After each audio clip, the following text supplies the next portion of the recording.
Hi y'all, Mama T here. Listen, if you're between the ages of 40 and 49, you need to sit down because we need to talk. You are old enough for the talk. You need to know what to expect when you turn 50. That's right. First, we're going to start by dispelling a few of the myths that you may hear. One of those myths is, you're only as old as you feel. Do not buy into this. It will not be in your favor. Another myth that you may hear is 50 is the new 40. No, it is not. And then you're going to hear something like, well, I'm just like a fine wine, aged to perfection. Get over it. No, you are not. So some of you are saying, well, Mama T, that is rather harsh and not funny. Very good. You're starting to get it. So like I said, grab a seat. You might want to grab that bottle of wine. You may need it in a little bit. So one of the changes that you can expect when you turn 50 is your conversations are going to start to change between your friends and your spouse.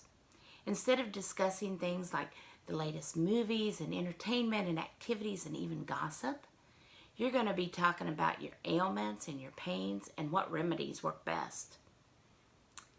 Then there are the cracks. Yes, cracks that your body makes. Your body cracks everywhere. Yes, in your neck, in your wrist, in your knees, in your toes. And don't even get me started about my aching back. And then prepare yourself for a big battle. The battle of the gray hair. You cannot listen to the commercials. Why? Because you cannot wash that gray right out of your hair. It does not happen. You are going to have to engage the services of a professional beautician who is armed with an array of dyes and gels and sprays who can cover up that mess and then go back and do it 2 or 3 weeks later. Just the way it is. You're also going to find that you have vocal expressions for things you never thought about. Getting up out of your chair. Oh, sitting down in a chair. Whew. And even drinking that cup of coffee. And you won't even think about it. It just happens. And then there are the changes. We have to discuss it. Your body is going to change. Did you know that there are parts of your body that continue to grow until you die? And it's not the good parts. It's your ears and your nose. And your earlobes elongate because of gravity. Therefore, they even look bigger. So you're walking around with big old Dumbo ears flapping in the wind and a nose that looks like you're getting ready to audition for a part in a local production of The Wizard of Oz. Now, this next change is something that is not going to be pleasant to discuss.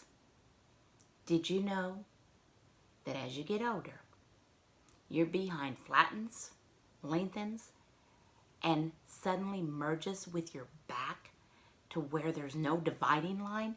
Ooh! Nobody ever told you about that, did they? But the truth must be told. And then, of course, there's the wrinkles, the dreaded wrinkles.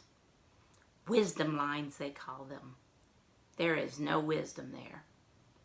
The best thing you can do is invest in some good makeup, about a pound or 2, and just layer it in the crevices.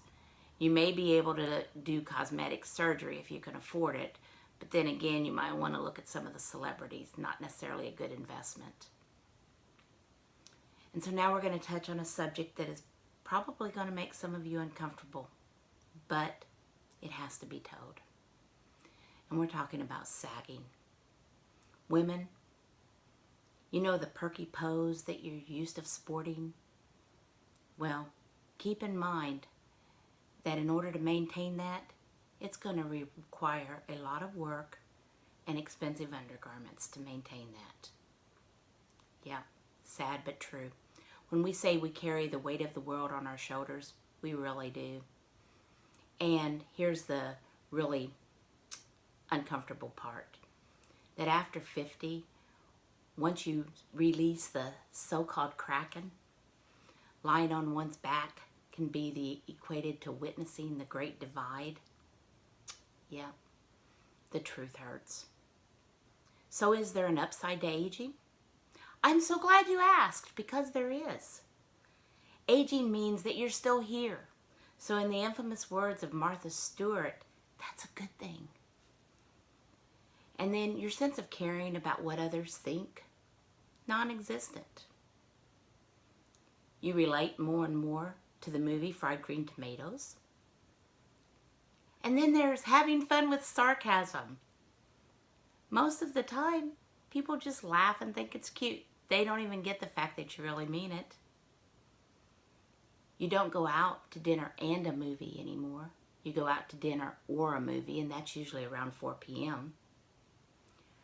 Romance usually involves laughing and talking about the things you used to do.